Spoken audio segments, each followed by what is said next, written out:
Hi guys, today வந்து cone sale பண்ணி அதை எப்படி பிஸ்னஸாக வந்து கொண்டு போகிறது அப்படின்றது தான் இந்த வீடியோவில் பார்க்க போகிறோம். ஸோ வந்து இன்னைக்கு வந்து நம்ம ப்ராக்டிஸ் கோன் எப்படி வந்து மேக் பண்ணுறது அப்படின்றத பார்க்கலாம். அதோட பிஸ்னஸ் ஐடியாஸ் தான் இன்னைக்கு நம்ம வந்து சொல்ல போகிறோம். ஓகே, அதுக்கு தேவையான மெட்டீரியல் பார்த்தீங்கன்னா ஹென்னா பவுடர் அண்ட் சுகர், அதுக்கப்புறம் வாட்டர், அதுக்கப்புறம் இதுக்கு வந்துட்டு செலஃபன் ஷீட். இது 4 மட்டும்தான் ரொம்ப இம்பார்ட்டன்ட். ஸோ மற்றபடி வேறு எதுவுமே கிடையாது. ஓகேவா? இன்னைக்கு பார்த்தீங்கன்னா எனக்கு வந்து ஒரு 40 கோன்ஸ் வந்து கிட்ட ஆர்டர் வந்திருக்கு. ஸோ அதை மேக் பண்ணி நான் வந்து இந்த வீடியோ வந்து ஷூட் பண்ணியிருக்கேன். ஸோ வந்து நார்மலாக வந்து 100 கிராம்ஸ் எண்ணெய் பவுடருக்கு பார்த்தீங்கன்னா 40 கிராம் சுகர் வந்து தேவைப்படும். வாட்டர் மட்டும் வந்துட்டு நம்ம லிட்டர் கணக்கு கரெக்டாக கிடையாது. நம்ம வந்து கொஞ்சம் கொஞ்சமாக வாட்டர் ஆட் பண்ணி தான் மிக்ஸ் பண்ண போகிறோம். ஸோ வாட்டருக்கு மெஷர்மெண்ட் கிடையாது. ஓகேவா? ஸோ நான் இன்னைக்கு வந்து 300 கிராம்ஸ் எண்ணெய் பவுடருக்கான மெஷர்மெண்ட்டு அதுக்கு தான், அதோட வீடியோஸ் தான் இது. ஓகேவா? ஸோ நான் வந்து 300 கிராம்ஸ் எண்ணெய் பவுடருக்கு 120 கிராம்ஸ் வந்து சுகர் வந்து ஆட் பண்ணியிருக்கேன். ஸோ 100 கிராம்ஸ்க்கு வந்து 40னா அப்போ வந்து 300 கிராம்ஸ்க்கு 120 தான் வரும். ஓகேங்களா? ஸோ நம்ம வந்து இன்வெஸ்ட்மெண்ட் பார்த்திங்கன்னா ஹென்னா பவுடர் அண்ட் சுகருக்கு மட்டும்தான் வந்து இன்வெஸ்ட்மெண்ட் பண்ண போகிறோம். மற்றபடி வந்து செலஃபன் ஷீட்டுக்கும். ஓகேவா? இப்போ டேப்பு, டிஸ்பென்சர் இதெல்லாமே வந்து ஃபிக்ஸட் இன்வெஸ்ட்மெண்ட்டாக இருக்கும். ஸோ அது வந்து அந்த அளவுக்கு நம்ம வந்து எடுத்துக்க வேணாம். ஓகேவா? இப்போது நீங்கள் ஒரு பிஸ்னஸ் வந்து ஸ்டார்ட் பண்ண போகிறீங்க அப்படின்னும் போது நீங்கள் என்ன பண்ணுங்கள், 100 கிராம்ஸ் எண்ணெய் பவுடராக வாங்குறதுக்கு பார்த்தீங்கன்னா ஒரு 500 கிராம்ஸ் இல்லை 1 kg அந்த மாதிரி நீங்கள் வாங்கிக்கோங்க. ஓகேவா? அப்போ தான் வந்து உங்களுக்கு வந்து ப்ராஃபிட் அதிகமாக இருக்கும். இப்போ எக்ஸாம்பிள், நீங்கள் 100 கிராம்ஸ் எண்ணெய் பவுடர் வாங்குறீங்க. 100 கிராம்ஸ் எண்ணெய் பவுடர் 40 ருபீஸ், அதோட ஷிப்பிங் சார்ஜ் 60 ருபீஸ். 100 ருபீஸ் வந்து நீங்கள் இன்வெஸ்ட்மெண்ட் பண்ணுறீங்க. ஸோ 100 கிராம்ஸ் எண்ணெய் பவுடரில் நம்மளால் வந்து 80 கோன்ஸ் வந்து பண்ண முடியும். ஓகேவா? ஸோ 100 கிராம்ஸ் எண்ணெய் பவுடரில் 80 கோன்ஸ் பண்ணுறோம். இப்போ வந்துட்டு நீங்கள் 1 கோன் ஒரு 10 ருபீஸ் சேல் பண்ணுறீங்க அப்படின்னு வச்சுக்கோங்களா. அப்போது 18 கோன்ஸ்க்கு 180 ருபீஸ் வந்து நீங்கள் வந்து சேல் பண்ணுறீங்க. இப்போ நீங்கள் இன்வெஸ்ட்மெண்ட் பண்ணது எவ்வளோ? 100 ருபீஸ். ஸோ 100 ருபீஸ் நீங்கள் எடுத்து வச்சுருப்பீங்க. 80 ருபீஸ் தான் ப்ராஃபிட் வரும். ஓகேவே, 80 ருபீஸ் ப்ராஃபிட் வருதுல, பரவாயில்ல அப்படின்னு நீங்கள் நினைக்காதீங்க. அதே வந்து நீங்கள் ஒரு 500 கிராம்ஸ் எண்ணெய் பவுடர் வாங்குறீங்கன்னு வச்சுக்கோங்களா, உங்களுக்கு வந்துட்டு எவ்வளோ ஆகும்? 200 ருபீஸ் வந்துட்டு 500 கிராமுக்கு 200 ருபீஸ் வரும். அதே ஷிப்பிங் சார்ஜ் பார்த்தீங்கன்னா சேம் 60 ருபீஸ் தான். ஓகேங்களா? ஸோ 260 வந்து நீங்கள் இன்வெஸ்ட்மெண்ட் பண்ணுற மாதிரி இருக்கும். ஓகேவா? அப்போது நீங்கள் 260 இன்வெஸ்ட்மெண்ட் பண்ணுறீங்க. உங்களுக்கு வந்துட்டு 500 கிராம்ஸ் எண்ணெய் பவுடரில் எவ்வளோ கோன்ஸ் வரும்?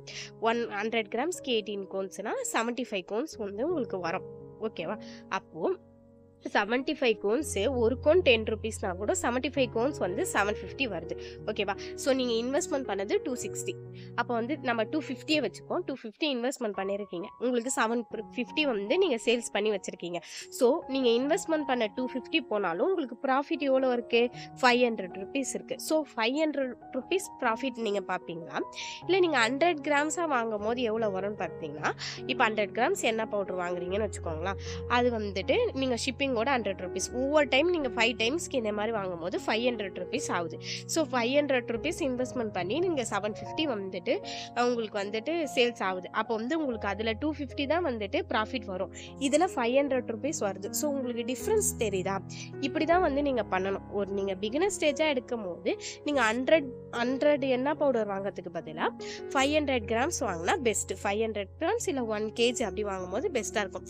ஏன்னா 500 கிராம்ஸ் வாங்கும் போது ஒரு அமௌண்ட்டாக இருக்கும். அதே 1 kg வாங்கும் போது அமௌண்ட் வந்து டிஃப்ரென்ஸ் ஆகும்.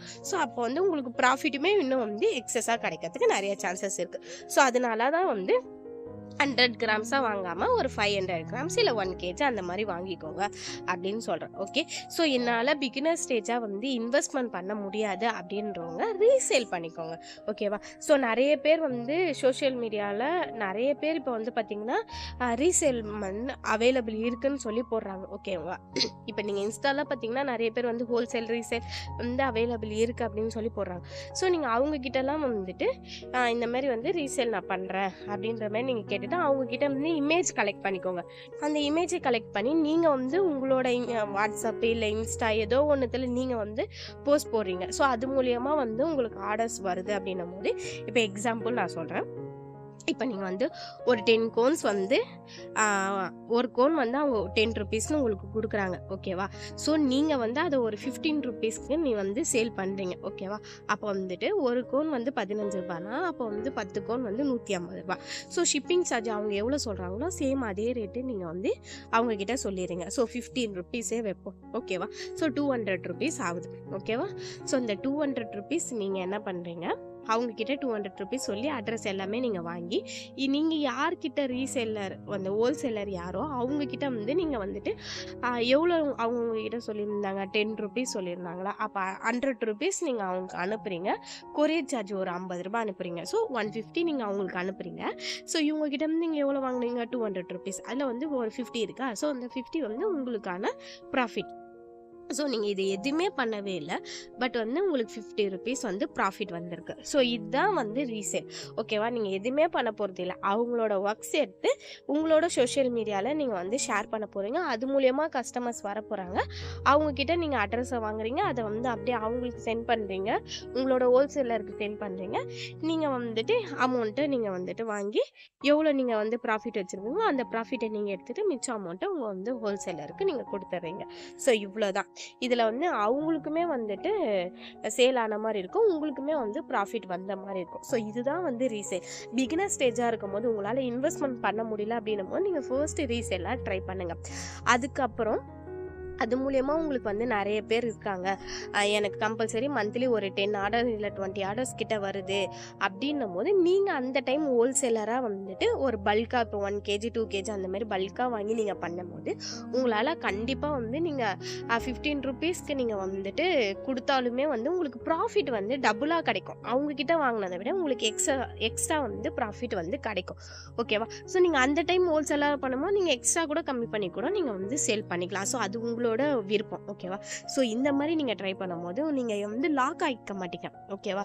ஒரு இடத்துல ஃபுல் அமௌண்ட்டையும் இன்வெஸ்ட்மெண்ட் பண்ணி சேல்ஸ் இல்லாமல் வந்து லாக் ஆகிறதுக்கு பதிலாக நீங்கள் இந்த மாதிரி ட்ரை பண்ணிங்கன்னா வந்து உங்களோட பிஸ்னஸ் வந்து நெக்ஸ்ட் ஸ்டேஜுக்கு க்ரோத் ஆகிறதுக்கு நிறைய சான்சஸ் இருக்குது, ஓகே? ஸோ இப்போ வந்து நான் 300 கிராம்ஸ் எண்ணெய் பவுடருக்கு 120 கிராம்ஸ் சுகர் ஆட் பண்ணியிருக்கேன். வாட்டர் வந்து கொஞ்சம் கொஞ்சமாக நான் வந்து மிக்ஸ் பண்ணிவிட்டு இதில் வந்து இது கரெக்டாக இது என்ன மாதிரி இருக்கணும் பார்த்தீங்கன்னா, நம்ம சப்பாத்தி பதத்துக்கு இருக்கணும். நம்ம சப்பாத்தி நல்லா பிசைஞ்சு வச்சுருவோம்னா பிசைஞ்சு எப்படி இருக்கும், ஸோ அதே மாதிரி வச்சுட்டு இது மேலே இருக்க லேயர் வந்து காயாமல் இருக்கிறதுக்காக மேலே மட்டும் நல்லா தண்ணி ஃபுல்லாக மேலே வந்து ஊற்றிட்டு அப்படியே வச்சிடலாம். ஏன்னா மேல் லேயர் காஞ்சிச்சுன்னா நம்ம மிக்ஸ் பண்ணும்போது அது அங்கங்கே கட்டி கட்டியாக இருக்கும். ஸோ அதனால் வந்து மேலே வந்து காயாமல் இருக்கிறதுக்கு நம்ம தண்ணி ஊற்றிடலாம். ஸோ இப்போ நம்ம தண்ணி ஊற்றும் போது பாருங்கள் நார்மல் க்ரீன் கலராக தானே இருக்குது. இதை வந்து 8 ஹவர்ஸ்க்கு நம்ம வந்துட்டு அப்படியே வந்து ஒரு தட்டு போட்டு மூடி வச்சுக்கலாம், ஓகேவா? இது வந்து டை ரிலீஸ் ஆகணும். டை ரிலீஸ் ஆனதுக்கு அப்புறமேட்டுக்கா இங்கே மேலே இருக்க வந்து க்ரீன் கலரில் இருக்க வந்து அந்த வாட்டர் பார்த்திங்கன்னா ஒரு மாதிரி ப்ரௌன் கலரில் மாறும். ஸோ அந்த மாதிரி ப்ரௌன் கலரில் மாறினா தான் அது வந்து டை ரிலீஸ் ப்ராப்பராக ஆயிருக்குன்னு அர்த்தம், ஓகே? ஸோ அந்த மாதிரி ஆகிற வரைக்கும் நம்ம வெயிட் பண்ணணும். கம்பல்சரி 8 ஹவர்ஸ் இல்லை 12 ஹவர்ஸ் வந்து நம்ம கம்பல்சரி வச்சுருக்கணும், ஓகேவா? ஸோ வந்து அது வந்து காற்று போகாமல் நம்ம வந்துட்டு ஃபுல்லாக வந்து ஒரு ஃபுட் வேப்பரோ இல்லை வந்து தட்டோ ஏதோ ஒன்று போட்டு நல்லா நம்ம மூடி வச்சுக்கலாம், ஓகே? ஸோ இது 8 ஹவர்ஸ்க்கு அப்புறம் வந்து நம்ம இதை எடுத்து பார்ப்போம். இல்லைனா ஓவர் நைட் கூட நம்ம வந்துட்டு இதை அப்படியே வச்சுருக்கலாம். ஸோ ஓகே, இப்போ நான் ஓவர் நைட் ஃபுல்லாக வச்சுட்டேன். இப்போ மார்னிங் பார்த்தீங்கன்னா ஃபுல்லாக டை ரிலீஸ் ஆயிருக்கு. ஸோ நம்ம வைக்கும் போது ஒரு மாதிரி க்ரீன் கலரில் இருந்துச்சு, இப்போ பார்த்தீங்கன்னா ஒரு மாதிரி ப்ரௌன் கலரில் இருக்குது. ஸோ இந்த மாதிரி இருந்தால் தான் அது டை ரிலீஸ் ப்ராப்பராக ஆயிருக்குன்னு அர்த்தம். ஸோ உள்ளே பார்த்தீங்கன்னா உங்களுக்கு வந்து ஒரு மாதிரி க்ரீன் கலரில் இருக்கும், வெளியே இருக்க லேயர் ஃபுல்லாக வந்து ஒரு மாதிரி ப்ரௌன் கலரில் இருக்கும். ஸோ இப்படி இருந்தால் மட்டும்தான் ப்ராப்பராக டை ரிலீஸ் ஆகிருக்கு அப்படின்றத இருக்கும், ஓகே? ஸோ இதை வந்து நல்லா மிக்ஸ் பண்ணிக்கலாம். இதே 100 கிராம்ஸ் எண்ணெய் பவுடராக இருக்கும் போது ஸ்பேச்சுலா வச்சு நீங்கள் வந்து ஜஸ்ட் ஒரு 10 to 20 மினிட்ஸ் நல்லா வந்து நீங்கள் ஸ்பேச்சுலா வச்சு நீங்கள் கையிலே நல்லா பீட் பண்ணாலே வந்து உங்களுக்கு பார்த்தீங்கன்னா நல்லா வந்து ஸ்மூத்தியான சில்கி கன்சிஸ்டன்சிக்கு உங்களுக்கு ஃபார்ம் ஆகிடும், ஓகேவா?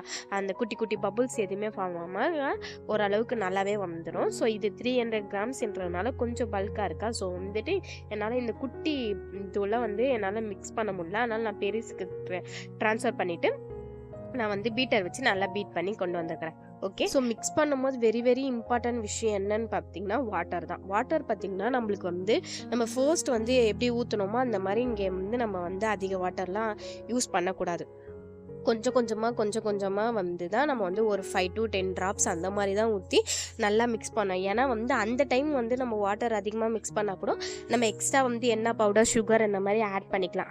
ஆனால் ஆஃப்டர் டை ரிலீஸ்க்கு அப்புறமேட்கா நம்மளால் எதுவுமே பண்ண முடியாது. ஸோ அதனால் என்ன பண்ணணும், வாட்டர் மட்டும் கொஞ்சமாக பார்த்து அப்ளை பண்ணுங்கள். Water very very important. கொஞ்சம் ரொம்ப தண்ணியாக போயிட்டால் கூட வேஸ்ட்டாக போயிடும். அதேமாதிரி ரொம்ப கட்டியாக போயிட்டால் நம்ம வந்து ரொம்ப ப்ரெஷர் பண்ணி வந்து டிசைன் போடுற மாதிரி இருக்கும். ஸோ அதனால் வாட்டர் மட்டும் கொஞ்சம் பார்த்து யூஸ் பண்ணுங்கள். ஓகேவா? ஸோ வாட்டர் தான் இருக்கிறதுலே வெரி வெரி இம்பார்ட்டண்டான போர்ஷன். ஓகே, ஸோ வந்து நான் நல்லா வந்து பீட் பண்ணி எடுத்துகிட்டு வந்துட்டேன். நான் கொஞ்சமாக வாட்டர் வந்து மிக்ஸ் பண்ணி வந்து அந்த சில்கி கன்சிஸ்டன்சிக்கு நான் வந்து கொண்டு வந்துக்கிறேன். ஓகே, ஃப்ளோ எப்படி செக் பண்ணணும்னு பார்த்தீங்கன்னா, உங்களோட 2 ஃபிங்கர்ஸில் லேசாக மெகந்தி எடுத்துட்டு நீங்கள் எடுத்து பார்க்கும்போது அந்த வந்து கட் ஆகாமல் அந்த ஃப்ளோ வந்து இருந்துச்சுன்னா கரெக்டான கன்சிஸ்டன்சிக்கு இருக்குன்னு அர்த்தம். இன்கேஸ் கட் ஆச்சுன்னா நீங்கள் அகைன் நல்லா வந்து பீட் பண்ணிகிட்டே இருந்தீங்கன்னா அந்த சில்கி கன்சிஸ்டன்சிக்கு ஃபார்ம் ஆகிடும். ஓகே, நெக்ஸ்ட்டு ஒரு பெரிய டம்ளரை எடுத்துக்கோங்க. அதுக்குள்ளே ஃபர்ஸ்ட் வந்து பைப்பிங் பேக் வந்து போட்டு அதுக்கப்புறமேட்கா சாக்ஸிங் போட்டுக்கோங்க. ஸோ இது போட்டதுக்கு அப்புறமேட்கா நம்ம மிக்ஸ் பண்ணி வச்சுருக்கோம்ல மெகந்தி பேஸ்ட்டு, அதை வந்து இதுக்குள்ளே நம்ம வந்து போட்டுக்கலாம். இதில் வந்து ஃபுல்லுமேலாம் பத்தாது, கொஞ்சமாக தான். நம்ம வந்துட்டு ஒரு 3 பேட்சாக வந்து நம்ம இதை வந்து எடுத்துக்க போகிறோம். ஓகே, ஸோ போடுறதுக்கு முன்னாடி ஒரு வாட்டி நல்லா வந்து பீட் பண்ணிக்கோங்க. ஏன்னா நீங்கள் கொஞ்ச நேரம் விட்டால் கூட மேலே இருக்க லேயர் பார்த்திங்கன்னா திரும்பி அந்த ப்ரௌன் கலரில் ஃபார்ம் ஆக ஸ்டார்ட் ஆகிடும். ஸோ அதனால் வந்து நல்லா பீட் பண்ணிவிட்டு நம்ம வந்துட்டு பைப்பிங் பேக்கில் வந்து மாற்றிக்கலாம். ஓகே, ஃபர்ஸ்ட் வந்து சாக்ஸிங்குள்ளே போட்டதுக்கு அப்புறமேட்டா சாக்ஸிங்கை எடுத்துட்டு ஃபர்ஸ்ட் வந்து ஒரு 3 வாட்டி வந்து நல்லா ரோல் பண்ணிவிட்டு அதுக்கப்புறமா பைப்பிங் பேக்கை எடுத்துகிட்டு ரெண்டுத்தையும் சேர்த்து ஒரு 2-3 டைம்ஸ் நல்லா சுற்றி விட்டுட்டு அதுக்கப்புறமேட்டா நீங்கள் அந்த சாக்ஸிங்கை இழுத்தீங்கன்னா உங்களுக்கு வந்துட்டு எக்ஸஸாக வந்துட்டு மெகந்தியில் ஏதாச்சும் டஸ்ட்டு இருந்தால் கூட அதுவுமே வந்து மெகந்தியில் அந்த சாக்ஸிங்லேயே வந்துட்டு உங்களுக்கு வந்து பியூரான பேஸ்ட்டாக வந்து பைப்பிங் பேக்கு வந்துடும். ஸோ அதுக்கப்புறமேட்டுக்கா வந்துட்டு நம்ம கோனுக்கு ட்ரான்ஸ்ஃபர் பண்ணும்போது உங்களுக்கு வந்துட்டு ஃப்ளோ எங்கேயுமே கட் ஆகாமல் ப்ராப்பராக கிடைக்கும். நம்ம கடையில் வாங்குகிற கோன்ஸ்லலாம் பார்த்திங்கன்னா நம்ம போட்டுகிட்டே இருக்கும்போது கொஞ்ச நேரத்தில் கட்டாயி வரும். ஸோ வந்து அந்தமாரி கட் ஆகிறது பார்த்திங்கன்னா டஸ்ட் ஏதாச்சும் இருந்தால் தான் அந்தமாரி கட் ஆகும். ஸோ நம்ம இந்தமாரி வீட்டில் ப்ரிப்பேர் பண்ணும்போது டஸ்ட் எதுவுமே இருக்காததுனால தான் நம்ம சாக்ஸிங் யூஸ் பண்ணுறோம். ஸோ வந்து ஃப்ளோ வந்து உங்களுக்கு வந்து கட்டே ஆகாமல் எவ்வளோ தூரம் நீங்கள் லைன்ஸ் ட்ரா பண்ணாலும் எவ்வளோ தூரம் டிசைன்ஸ் போட்டாலும் ஃப்ளோ வந்து கட் ஆகாமல் வரும். ஓகேவா? ஸோ வந்துட்டு பைப்பிங் பேக்லேருந்து அந்த சாக்ஸிங் எடுக்கிறதுன்றது ரொம்ப ஈஸிலாம் இல்லை, ரொம்ப கஷ்டம். பட் வந்து நல்லா வந்து எடுத்துக்கோங்க. கொஞ்சம் ப்ரெஷர் அதிகமாக போட்டிங்கனாலுமே பைப்பிங் பேக் வந்து பார்த்திங்கன்னா உடஞ்சிரும். ஸோ அதனால் ரெண்டுமே கொஞ்சம் கேர்ஃபுல்லாக வந்து ஹேண்டில் பண்ணி எடுத்துக்கோங்க. ஓகே, இதுக்கு மேலே பார்த்திங்கன்னா நம்மளுக்கு வந்து பைப்பிங் கிளிப்பு வந்து கடையில் விற்கும். ஸோ அது கூட வாங்கிக்கலாம். இன்கேஸ் அது இல்லாததுக்கு நம்ம நார்மலாக வந்து டேப்பே வந்துட்டு ஃபுல்லாக சுற்றி விட்டுக்கலாம். ஸோ டேப் இல்லைனா கூட பரவாயில்ல, லப்பர் பேண்ட் இருந்தால் கூட நம்ம லப்பர் பேண்ட் மேலே வந்து போட்டுக்கலாம். ஓகேவா? ஸோ நான் நெக்ஸ்ட் இருக்கிறது எல்லாமே இதே மாதிரி நான் பண்ணி எடுத்துகிட்டு வந்துக்கிறேன். ஓகே, ஸோ நீங்கள் என்னோட கை பார்த்தாலே தெரியும் எந்த அளவுக்கு ஸ்டெயின் இருக்குது அப்படின்றது. ஸோ நம்ம இதில் வந்து வெறுமனே சுகரும் வாட்டரும் மட்டும் தான் மிக்ஸ் பண்ணோம். ஸோ அதுக்கே வந்து ஸ்டெயின் பார்த்திங்கன்னா இந்த அளவுக்கு வந்து நம்மளோட ஹேண்டில் இருக்குது. நம்ம டீ டிகாஷன்லாம் ஆட் பண்ணால் இன்னும் எக்ஸ்ட்ரா வந்து நம்மளுக்கு ஸ்டெயின் வரும். ப்ராக்டிஸ் கோனுக்கு நான் சொல்கிறேன். அதே பிரைடல் கோனுக்கு பார்த்திங்கன்னா ஆயில் மிக்ஸ் பண்ணால் கம்பல்சரி டார்க் ஸ்டெயின் கிடைக்கும்.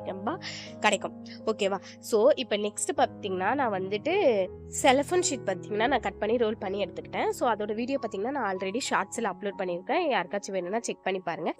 இன்கேஸ் வந்து டீட்டெயிலாக வேணும் அப்படின்னா வந்துட்டு எனக்கு கீழே கமெண்ட் பண்ணுங்கள். நான் அதோட வீடியோஸ் வந்து மேக் பண்ணி உங்களுக்கு அப்லோட் பண்ணுறேன்.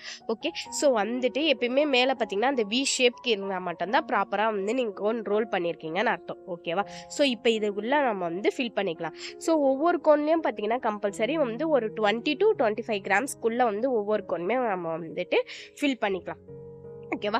ஃபில்லிங் மட்டும் பண்ணும்போது வந்து ஒரே ஒரு குட்டி டிப்ஸ் என்னன்னு பார்த்தீங்கன்னா, நீங்கள் வந்துட்டு கொஞ்சமாக ஃபில் பண்ணிவிட்டு அதுக்கப்புறமேட்டுக்கா மேலே இருக்க பைப்பிங் பேக்கை எடுத்துகிட்டு நீங்கள் வந்து உங்களோட ஹேண்டில் ஃபுல்லாக ப்ரெஸ் பண்ணிவிட்டு அதுக்கப்புறம் திரும்பி பைப்பிங் பேக்கை உள்ளே விட்டு மெகந்தியை ரிலீஸ் பண்ணுறதுக்கு நீங்கள் மெகந்தி கோன் வந்து அந்த பைப்பிங் பேக்கை உள்ளே வச்சுட்டு நீங்கள் வந்து ப்ரெஷர் பண்ண உங்களோட இன்னொரு ஹேண்டில் வச்சு நீங்கள் வந்து ப்ரெஷர் பண்ணிங்கன்னா ஃபுல் மெகந்தியுமே வந்து உங்களுக்கு கீழே வந்துடும். ஸோ அப்படி இருக்கும் போது பார்த்தீங்கன்னா உங்களுக்கு நடுவில் வந்து ஹேர் பபிள்ஸ் வந்து ஃபார்ம் ஆகாமல் இருக்கும். ஓகேவா? ஸோ இது வந்து குட்டி டிப்ஸு தான். நீங்கள் இன்கேஸ் எடுத்துகிட்டு நீங்கள் அகைன் உள்ளே ஃபில் பண்ணும் போது உள்ளே வந்து ஏர் வந்து ஃபார்ம் ஆகி அந்த இடம் கேப் ஆகிடும். ஸோ அதனால் வந்துட்டு உங்களுக்கு வந்து ஃப்ளோ வந்து கட் ஆகிறதுக்கு நிறைய சான்சஸ் இருக்குது. ஓகேவா? ஸோ இந்த மிஸ்டேக் வந்து நிறைய பேர் பண்ணுவாங்க. ஸோ அந்த மிஸ்டேக்கை பண்ணாதீங்க. ஓகே. கோனில் ஃபில் பண்ணும்போது முக்கால்வாசி மட்டும்தான் ஃபில் பண்ணணும், கால்வாசி கேப் இருக்கணும். ஏன்னா வந்து நம்ம அதை மடித்து அதுக்கப்புறம் ரோல் பண்ணுறதுக்கு கேப் இருக்கணும். நீங்கள் ஃபுல்லாக ஃபில் பண்ணிட்டீங்கன்னா மெகந்தி வந்து அந்த பேஸ்ட் எல்லாமே வெளியே வந்து வந்துடும். ஸோ அதனால் வந்து எப்பயுமே வந்து முக்கால்வாசி தான் வந்து மெகந்தி கோனில் ஃபில் பண்ணணும். ஓகேவா? ஸோ இப்போ டேப் எப்படி ஒட்டணும்னு பார்த்தீங்கன்னா, உங்களுக்கு பேக் சைடு ஒரு வி ஷேப்பில் பெருசாகவும் ஃப்ரண்ட் சைடு கேப் இருக்கிற மாதிரி இருக்கும். ஸோ அந்த கேப்பை கவர் பண்ணுறதுக்கு தான் நம்ம டேப்பே ஒட்டுறோம். ஓகே, ஃபர்ஸ்ட் டேப் பார்த்தீங்கன்னா கீழே அந்த வந்து வி ஷேப் இருக்குல்ல, அதோட சென்டரில் வந்து ஃபர்ஸ்ட் ஒரு டேப் வந்து ஃப்ரண்ட்லேருந்து பேக்கில் கனெக்ட் ஆகிற மாதிரி ஒட்டிக்கணும். செகண்ட் டேப்பு ஃபர்ஸ்ட் டேப்போட சென்டரில் வந்து இருக்கிற மாதிரி ஒட்டிக்கணும். ஓகே, ஸோ இப்போ அந்த டேப்பை வந்து நல்லா ப்ரெஸ் பண்ணிவிட்டு இப்போ என்ன பண்ணணும், மேலேருந்து ஃபர்ஸ்ட் ஒரு ஃபோல்டு அண்ட் செகண்ட் ஒரு ஃபோல்டு வந்து ஃபோல்ட் பண்ணிக்கணும். ஓகே, சைடில் ரெண்டுமே வந்து உள்ளக்க வந்து ஃபோல்ட் பண்ணிக்கணும். ரெண்டு சைடுமே வந்துட்டு உள்ளே ஃபோல்ட் பண்ணிட்டு அகெயின் வந்து மேலேருந்து கீழே ஒரு ஃபோல்ட் பண்ணி நல்லா அழுத்தி ப்ரெஷர் பண்ணால் உங்களுக்கு வந்து கீழே வந்து ஃப்ளோ வந்து கட் ஆகாமல் வரணும். ஸோ அந்த மாதிரி வந்துச்சுன்னா ப்ராப்பராக இருக்குன்னு அர்த்தம். ஓகே, இப்போ கொஞ்சமாக வந்து டேப்பு எடுத்து கீழே வந்து ஃப்ரண்ட்லேருந்து பேக்குக்கு வந்து டேப் ஒட்டி நல்லா ப்ரெஸ் பண்ணிக்கணும். ஓகே, இப்போது மேலே பார்த்தீங்கன்னா பேக்லேருந்து நல்லா அழுத்தி ப்ரெஷர் கொடுத்து ஃப்ரண்ட்டுக்கு வந்து ஒரு டேப் கொண்டு வந்துடணும். அதுக்கப்புறமேட்டுக்கா சைடில் வந்துட்டு மேலே வந்து ஃபர்ஸ்ட் ஓட்டிட்டு ரெண்டு சைடுமே வந்து அழுத்தி ப்ரெஷர் கொடுத்து ரெண்டு சைடும் ஒட்டிக்கணும். ஓகே, ஸோ கீழே பார்த்தீங்கன்னா கொஞ்சம் பெரிய டேப்பாக எடுத்துகிட்டு நம்ம வந்து ஒட்டின டேப் எதுவுமே வெளியே தெரியாத அளவுக்கு கீழே ஃபுல்லாக சுற்றி கவர் பண்ணிடணும். ஸோ அவ்வளோதான் டேப்பு. ஓகேவா? ஸோ இந்த மாதிரி வந்துட்டு நீங்கள் ஒட்டும் போது உங்களுக்கு வந்து மேலே எங்கேயுமே வந்து மெகந்தி ரிலீஸ் ஆகி வெளியே வரக்கூடாது. நீங்கள் கரெக்டாக டேப் ஒட்டியிருந்தீங்க அப்படின்னா மெகந்தி எங்கேயுமே ரிலீஸ் ஆகாது. இன்கேஸ் வந்து நீங்கள் ஏதாச்சும் கொஞ்சம் கேப்பில் வந்து டேப் ஒட்டியிருந்தாலுமே மெகந்தி ரிலீஸ் ஆகி வெளியே வரதுக்கு நிறைய சான்சஸ் இருக்குது. ஸோ வந்துட்டு ஃபர்ஸ்ட் நம்ம அந்த ஒட்டின அந்த 2 டேப்புமே வந்து கரெக்டாக ஒட்டினா மட்டும்தான் உங்களுக்கு எங்கேயுமே மெகந்தி ரிலீஸ் ஆகி வெளியே வராது.